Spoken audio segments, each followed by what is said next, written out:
श्रीमदकलङ्कपरिपूर्णशशिकोटि श्रीधरमनोहर सतापतलकान्ता पालय कृपालय भवाम्बुधिनिमग्नं दैत्यवरकाल नरसिंहा नरसिंहा पादकमलावनतपातकी जनानां पातकदवानलपतत्रीवरकेतो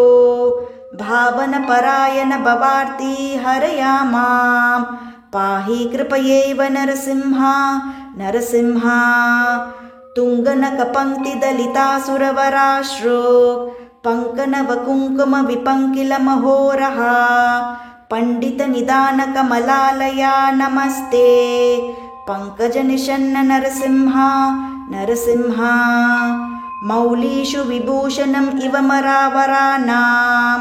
योगी हृदयेषु च शिरस्सु निगमानां राजत् अरविन्द रुचिरन् पदयुगन्ते देहि मम मूर्धिनि नरसिंह नरसिंहा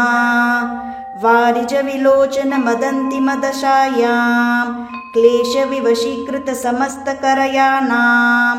ये हि रमया सह शरण्यविहगानां नाथम् अतिरुह्य नरसिंहा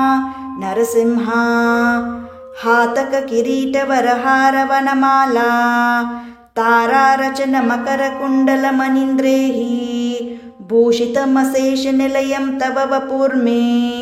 चेतसि चकस्तु नरसिंहा नरसिंहा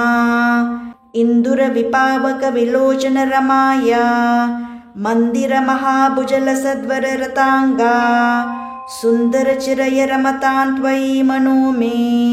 नन्दितसुरेश नरसिंहा नरसिंहा माधवा मुकुन्दा मधुसूदना मुरारे वामना नरसिंह शरणं भवनतानां कामदा गृणिन्निखिलकरणनयेयं कालम् अमरेश नरसिंहा नरसिंहा अष्टकम् इदं सकलपातकभयघ्नं कामदम् अशेष दुरिताम्यरिपुघ्नं यः पठेति सततम् अशेषनिलयं ते गच्छति पदं स नरसिंहा नरसिंहा।